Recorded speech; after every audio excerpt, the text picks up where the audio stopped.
Ndichikutambirai zvekare pano paHadzirare 263 pano pandikuzivisai manews updates ezvinhu zviri kuitika munyika yedu yeZimbabwe. Kana uchiri munyowani pathis YouTube channel, kusubscribe mahara wetena on the notification bell so that pandinoramba nichidzoka neamwe manews updates uchange uchingozvionera panapa. Uchange uchiona manews updates ezvinhu zviri kuitika munyika yedu yeZimbabwe. Saka ndikuti subscribe and turn on the notification bell. Vadikani sekuziva kwamunozviita manews updates epanapa, tinoona kuti kamabatanidze tinenge tichiitira kuti uwane manews updates ezvinhu zviri kuitika munyika yedu yeZimbabwe zvakati wandei pasame video. First update yandinayo update iyo yakaitika kuMangwe, ndo kwakaitika zvinhu izvi ende zvinosuwisa, ndo kwatakareceiva said news iyi. Nyaya yakamira so: pachikoro icho chinonzi primary chepaKwite icho chiri kuMangwe, pane mudzidzisi iye anga achishedzwa nezita rekuti Shelton Kasere. Shelton Kasere murume iye anga ane makore iyo anosvika 34 years ekuberekwa. Nyaya iyi yakaitika musi wa3 July 2025, ndo musi wakaitika nyaya iyi. Shelton Kasere akawanikwa akazvisungirira mumba make. Zvaakawanikwa akazvisungirira mumba make, munhu anga achigara ega, akangosiya akanyora katsamba kainge kaine nhamba dzehama dzake. Vadika ndokumbura kuti ngonyora mucomment section with the rest in peace kuna Shelton Kasere. Chikonzero chakonzeresa kuti Shelton Kasere azvipfudze, azviuraye hatisati chabuda, but Shelton Kasere akawanikwa akazvisungirira mumba make ende mutumbi wake wainge washata.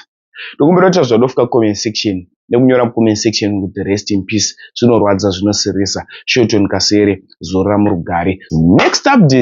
Next update inyaya yeaccident yaitika kuwadzana extension. Vadikani, musi uno marimwe zuro ndakaenda kuwadzana extension, ndakanotora news update yekombi yakapinda mumba, yakadhuma jurawo yakasvika ichipinda mumba yakapwanya imba iyoyo. Zvisinei, nhasi futi makuseni tareceiva news dzekombi yakatwa nemota. Ndichakuisirai hangu riri video, but ndokumbura kuti zvatinofunga mucomment section kuti chingave chii chiri kukonzeresa macases akaita seayaya. Yasatanism here yapinda munyika ino yeZimbabwe, nekuti pawiki apa aripere tisina kunzwanzi kwakaidai so kwaitika accident, kwakadai kwaitika accident. Vadikani, tinotenda Mwari paaccident iyi hapana munhu akuvara kana kufa, zvakuvara imota chete ndo dzaparara. Ndinokumbira kuti taure zvatinofunga mucomment section maererano nemacases andakurekodherai muzuva ranhasi. Vadikani, ndichitenda zvikuru nesupport yamuri kupa pano pathis YouTube channel. Rudo rwenyu